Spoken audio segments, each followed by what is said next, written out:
It reminds me of my early days in Japan where I drank a lot of whiskey. We've never sat down with a glass of whiskey. We've never sat down with a bottle of whiskey. Welcome to Akihabeera, where last week the Japanese beer industry invited us over for some Netflix and chill. I'm Casey. And I'm Eric. This week we've got Fujizakura Kougen's Rauch beer. We're going to go with Rauch. This episode is going to be full of mispronunciations. Sorry, Germany. Thank you, Eric. You're welcome, cunty.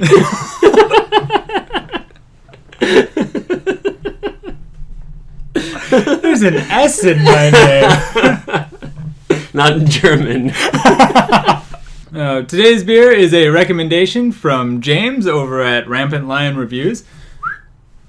Thanks again for letting us know about this, and we're looking forward to reviewing it. Yeah, looking forward to trying this. Yeah, Fujizakura Kougen, they're based in Yamanashi, not surprisingly, kind of in the general Mount Fuji area. In Kawaguchi something Machi. I don't remember, it's really long. They've been around since 98.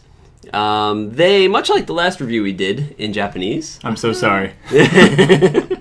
They studied at a brewer's specialist school in Germany. Oh, okay. Before they, it says they, it was pluralized. Yeah. A rarely pluralized Japanese noun was found on the Wikipedia page for this brewery. That's serious. Yeah. The other notable thing about this brewery is that they've won more awards than, Jesus in an American presidential election.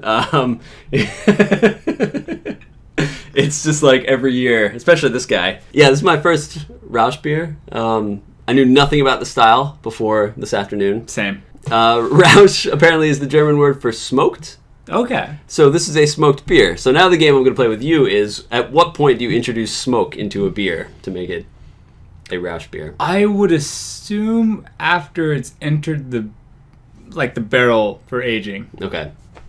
It's like a hose, some smoke. Yeah, smoke hose. Through the bottom probably. Oh, and okay, that's what I would assume. For this though, what they do is when they dry the malt, like the semi-germinated barley or whatever, I guess the most common modern way to dry out your malt is in a kiln. And in the kiln it sort of shunts the smoke away from the malt. With this, it's just open flame basically, and you put the malt on top, and so it gets smoked like you're smoking bacon or anything else. Yeah. So this beer, according to everything I've read, should have a very smoky flavor. I'm excited. I'm also excited. The label is purple. I don't have anything else to say. There's also pieces of jerky in each bottle. Shall we? Let's do it. All right. Oh, mercy. Look at that. Like a little... Nice foamy head. I can smell the smokiness from here. Yeah, it is really smoky. It's meaty. Yeah. It smells like sausage. It really does. That's really interesting. I love it. I'm used to whiskey like this, like scotches and stuff that smell like this. Are you ready? I'm ready. All right, let's do this. Thanks, James. Cheers.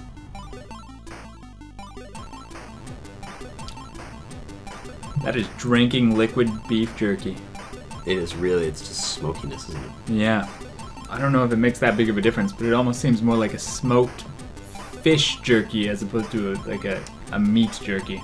I'm getting flavors of a little, there's some citrus buried in there somewhere under the smokiness. For me, that's a personal thing. Under there, cloves kind of a little bit, but mostly, just smoked meat. Yeah. The flavor is kind of evolving a little bit the further I get.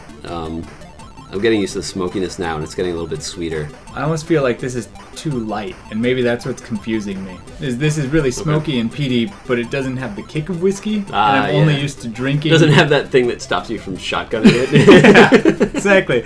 Maybe that's the problem. Wonderful characteristic of whiskey that keeps us all alive. I can't be the only one who's never had this style. Or we can't be the only ones, so... It doesn't seem like it's that common a style. Yeah. It's probably more common outside of Japan. Also that. It is a really good style, though. Definitely, if you're just starting off with craft beers or stuff outside of the regular, I don't think I'd recommend this. Because it is a very heavy, very different flavor. It's really good. I think I really like it. It's not an everyday beer.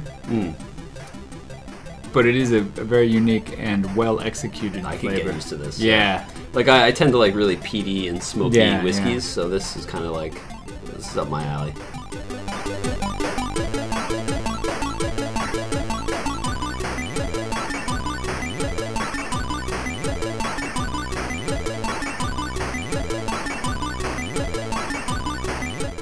as always, thank you for watching. You can follow us on Twitter or Facebook or whatever over here on social media.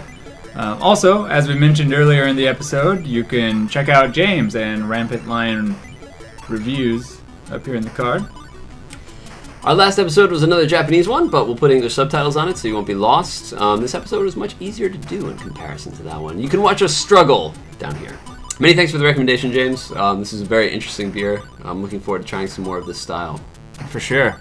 Yeah, if you get a chance to find this, anyone watching it, go for it. Absolutely. We're going to go sip this slowly.